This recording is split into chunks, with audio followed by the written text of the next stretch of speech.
wife the daughter of a neighbouring gentleman with a dower of £1,000. This good lady bore him 2 children, a son and a daughter, and when the son was about 19, and the daughter 14, as near as we can guess, impartial records of young ladies' ages being, before the passing of the new Act, nowhere preserved in the registries of this country, Mr. Nickleby looked about him for the means of repairing his capital, now sadly reduced by this increase in his family, and the expenses of their education. 'Speculate with it,' said Mrs. Nickleby. 'Speculate, my dear?' said Mr. Nickleby, as though in doubt. 'Why not?' asked Mrs. Nickleby. 'Because, my dear, if we should lose it,' rejoined Mr. Nickleby, who was a slow and time-taking speaker, 'if we should lose it, we shall no longer be able to live, my dear.' 'Fiddle!' said Mrs. Nickleby. 'I am not altogether sure of that, my dear,' said Mr. Nickleby. 'There's Nicholas,' pursued the lady, 'quite a young man. It's time he was in the way of doing something for himself. And Kate too, poor girl, without a penny in the world. Think of your brother.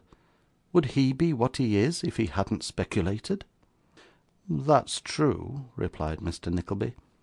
'Very good, my dear. Yes, I will speculate, my dear.' Speculation is a round game. The players see little or nothing of their cards at first starting. Gains may be great, and so may losses. The run of luck went against Mr. Nickleby. A mania prevailed, a bubble burst. 4 stockbrokers took villa residences at Florence. 400 nobodies were ruined, and among them Mr. Nickleby. 'The very house I live in,' sighed the poor gentleman, 'may be taken from me tomorrow. Not an article of my old furniture but will be sold to strangers.' The last reflection hurt him so much that he took at once to his bed, apparently resolved to keep that, at all events. 'Cheer up, sir,' said the apothecary. 'You mustn't let yourself be cast down, sir,' said the nurse. 'Such things happen every day,' remarked the lawyer.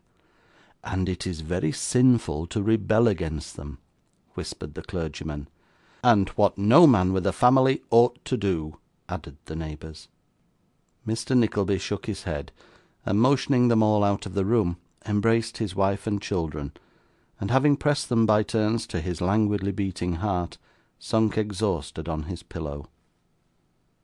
They were concerned to find that his reason went astray after this, for he babbled for a long time about the generosity and goodness of his brother, and the merry old times when they were at school together. This fit of wandering past, he solemnly commended them to One who never deserted the widow or her fatherless children, and smiling gently on them, turned upon his face, and observed that he thought he could fall asleep. End of chapter 1.